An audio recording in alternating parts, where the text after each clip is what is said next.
Hello, नमस्ते, good morning, सुप्रभात सर्वांना. कसे आहात सर्वजण? मजेत ना? अगदी मजेतच राहा. आजचा दिवस तुम्हा सर्वांना खूप छान, आनंदाचा आणि मजेशीर जाऊ देत. तर तुम्हाला जरासा बदल वाटत असेल माझ्यात. आज उठल्या उठल्या लवकर मी व्हिडिओ बनवायला घेतलेला आहे. तर त्याचं कारण पण तसंच आहे, कारण मी केसांना लेप दिलेला आहे आणि हा लेप कशासाठी दिला आहे हे सुद्धा सांगणार आहे पुढे व्हिडिओमध्ये तुम्हाला. तरी जरा आता सुकलं आहे बऱ्यापैकी, म्हणजे असं घरगुतीचं औषध केलं होतं.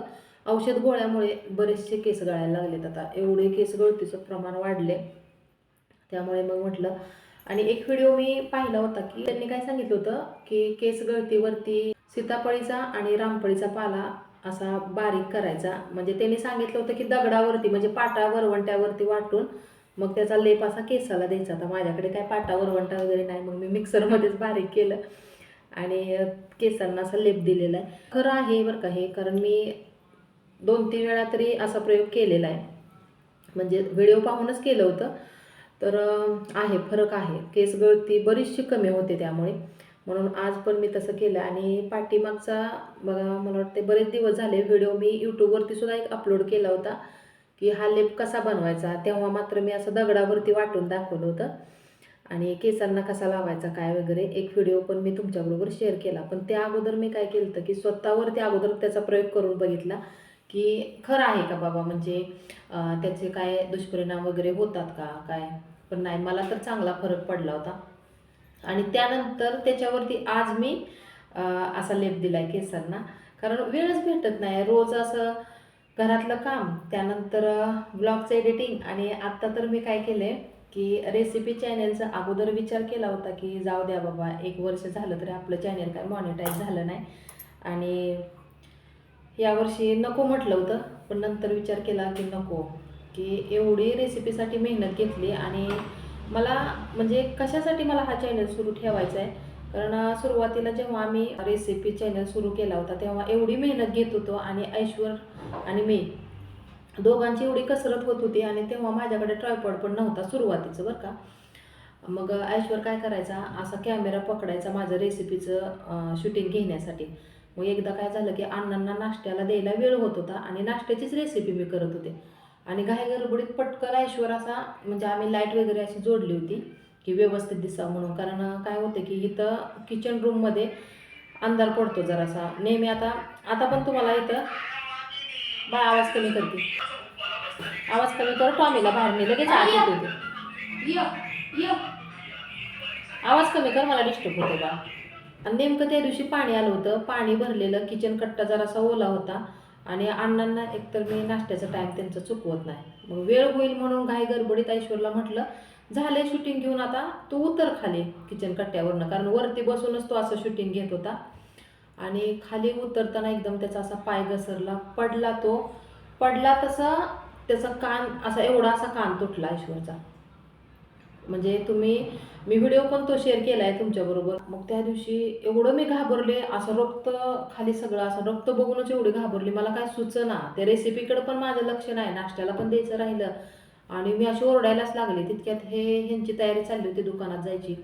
हे आले पळत. काय झालं, मग लगेचच ऐश्वरला दवाखान्यात वगैरे नेलं. त्या दिवशी पूर्ण दिवसभर रडत होते मी. त्यानंतर मग 2 दिवस ॲडमिट करून घेतलं होतं ऐश्वरला, म्हणजे इथं गावातच नेलं होतं दवाखान्यात. मग मला 2 दिवस एवढा पश्चाताप होत होता की असं वाटत होतं की एवढी अशी म्हणजे कुठून मला बुद्धी सुचली, आणि मी हे रेसिपीचं वगैरे माझ्या डोक्यात आलं असं तसं. मग हे मला सारखे समजवत होते की घडणाऱ्या गोष्टी घडतात, तू असं स्वतःला म्हणजे वाईट वाटून घेऊ नको वगैरे.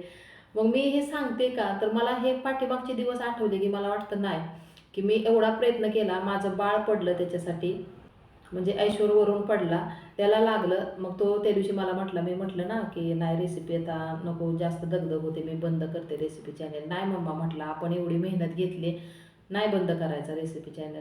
मग नंतर मग अजून विचार केला की ऐश्वर म्हणतोय ते पण बरोबर आहे, आणि आत्ता मी रेसिपी बनवून व्हिडिओ अपलोड करते. आणि खरं बरं का, माझा चॅनल मॉनिटाईज झाला असता. आता 4000 तास भरावे लागतात. सबस्क्राईब तर माझे वर्षाच्या आत कंप्लीट झाले होते, 1000च्या वरती झाले होते. पण काय होतं की चॅनल मॉनिटाईज व्हायला एकतर 1000च्या वर सबस्क्राईब पाहिजे असतात, आणि 4000 तास म्हणजे वॉच टाईम आपला 4000 तास कंप्लीट पाहिजे. मग माझं मला वाटते 3000 तास आणि वरती काय थोडेसे होते. मग तितक्यात मग हे मध्येच ऑपरेशनमुळे मग ते 4-5 महिने माझे ते ऑपरेशनमध्ये गेले. मग तिथून पुढे मग राहिलं. मग झालं 1 वर्ष होऊन गेलं आणि चॅनल काय माझं मॉनिटाईज झालं नाही. आणि आत्ता पण हे मला म्हणत होते की ऑपरेशन झाले, जास्त दगदग करू नको. कारण रेसिपी बनवायची म्हटलं तर एवढी खरं मेहनत आहे बरं का, म्हणजे केल्यानंतरच आपणाला ते लक्षात येतं. तर रेसिपी बनवून त्याचे रेसिपी बनवायची, त्याचं सगळं भांडी पसारा वगैरे घरातलं सगळं आवरून आणि नंतर मग ते एडिटिंग करायचं, यूट्यूबवरती अपलोड होईपर्यंत सारखे ती मनात दगदग दगदग. पण मी म्हटलं नाही, एवढा वर्ष मी प्रयत्न करणार, प्रयत्नार्थी परमेश्वर. बघायचं आहे मला की बघूया की माझ्या कष्टाला फळ भेटते का नाही ते. तर आता ब्लॉगचं तर माझं झालेलं आहे कंप्लीट, फक्त आता रेसिपी चॅनलचं तेवढं राहिलेलं आहे. तर सपोर्ट करा. मग मी ठरवलं मी रोज प्रयत्न करत राहणार आहे. बघू यश द्यायचं आहे का नाही ते देवाच्या हातात आहे आणि आपल्या व्ह्यूअरच्या पण हातात आहे. आता मला मनातून विश्वास वाटतोय की माझं रेसिपी चॅनलसुद्धा मॉनिटाईज होईल. कारण आत्ता मी ज्या रेसिपी अपलोड करते खरंच त्याला म्हणजे प्रतिसाद खूप छान भेटतोय. त्यामुळे एक मनातून अजून उत्सुकता वाढली आहे माझी. मग काय होतं आहे की फक्त माझी दगदग जरा जास्त व्हायला लागली आहे. त्यामुळे हे मला सारखे ओरडतात की एवढी दगदग करू नको, चॅनल मॉनिटाईज हो अगर नाही हो, म्हणजे मला तुझी तब्येत महत्त्वाची आहे म्हणते. पण बघूया जसं होईल तसं करते मी, प्रयत्नार्थी परमेश्वर. तर चला आता आज एक व्हिडिओ शेअर करते तुमच्याबरोबर किचन क्लिनिंगचं. आणि ऐश्वर आहे मदतीला, कारण मला एकटीला पण नाही एवढं जमत. आज त्याला सुट्टी आहे. मग म्हटला मम्मा मी करू लागतो तुला. तर चला ब्लॉग कंटिन्यू पाहत राहा आणि तोपर्यंत केस पण सुकतेत आणि जो काही लेप लावलेला आहे तो पण चांगला केसामध्ये मुरेल. तर चला आता अगोदर किचनचं आवरून घेते आणि नंतर मग केस वगैरे धुवायचेत. तर ब्लॉग कंटिन्यू पाहत राहा. उद्या आहे आषाढी वारी आणि उपवास असतो सगळ्यांचा, त्यामुळे म्हटलं आजच एकदम डीपमध्ये क्लिनिंग होईल. उद्या सकाळी कसं सगळी कामाची गडबड असते आणि त्या धावपळीत काय एवढी स्वच्छता करायला वेळच नसतो ना.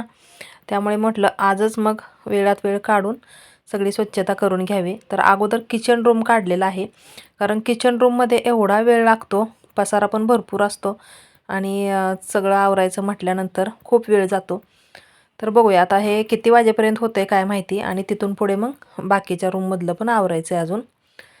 तर आता इथले कडाप्यातले जे डबे वगैरे होते ते टेबलवरती साईडला काढून ठेवलेत आणि आता अगोदर एक एक कप्पा रिकामा करून झाडून घेते.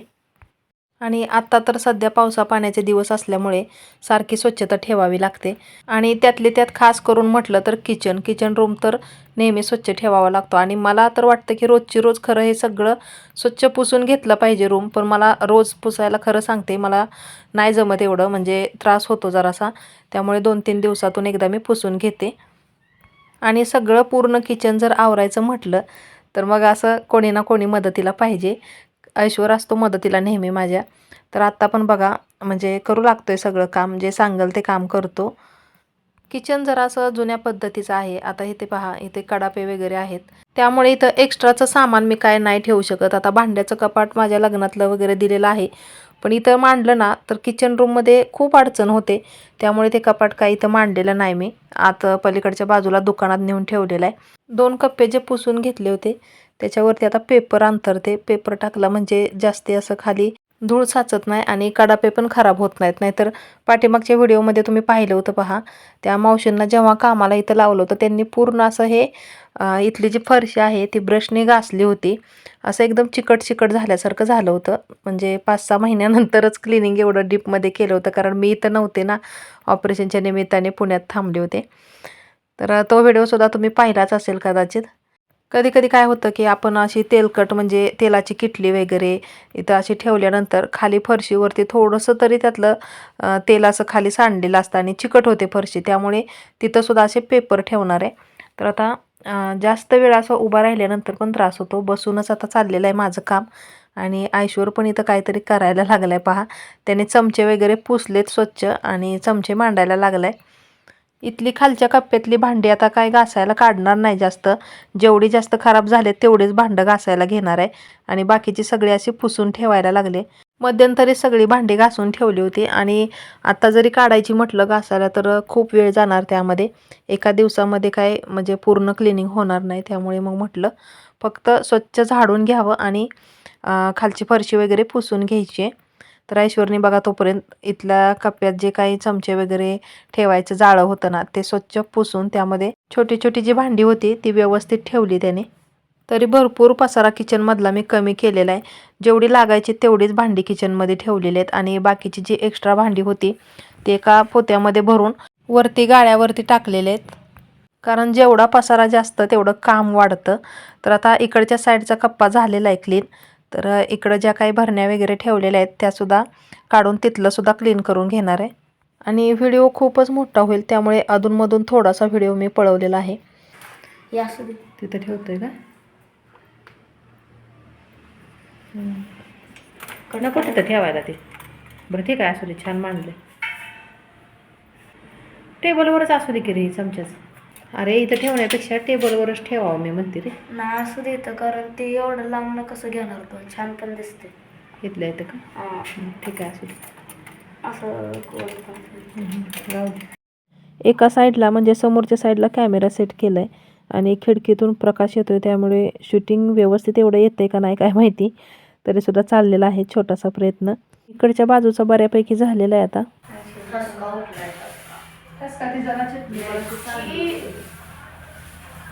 एवढा टिप जड आहे, थोडासा साफ इकडे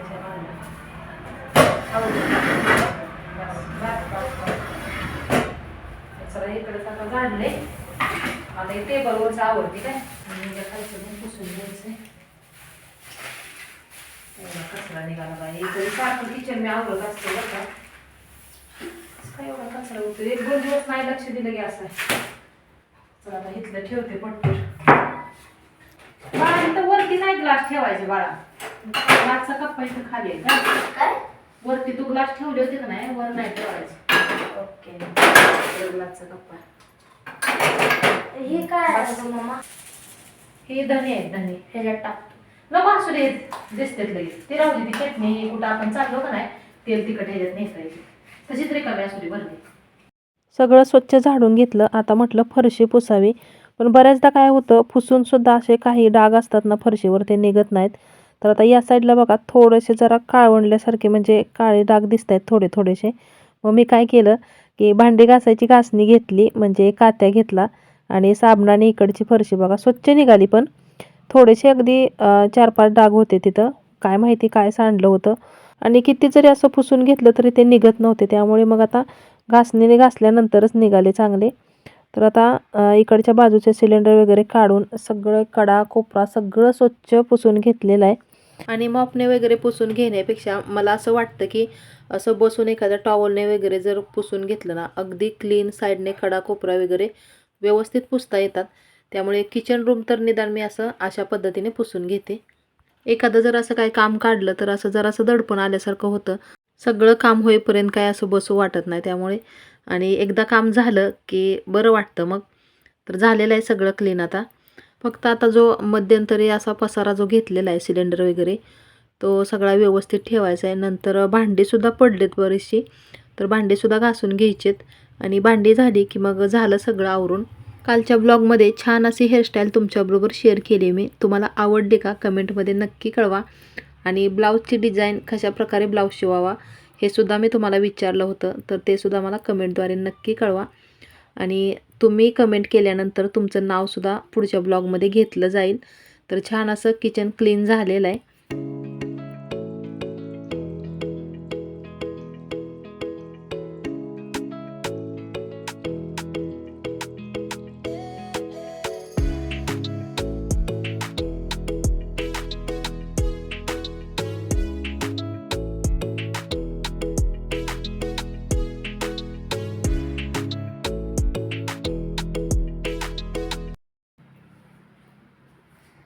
ऐश्वर दमलं ग बाळ माझं. दमला आहे की नाही.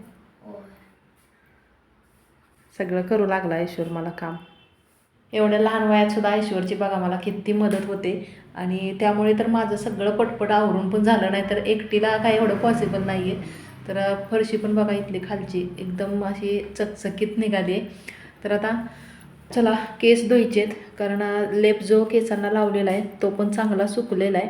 तर ब्लॉग मी आजचा इथंच थांबवते आणि लवकरच भेटूया उद्याच्याच नवीन एका छानशा ब्लॉगमध्ये पुढच्या व्हिडिओमध्ये. तोपर्यंत आनंदी राहा, खुश राहा, मजेत राहा. धन्यवाद.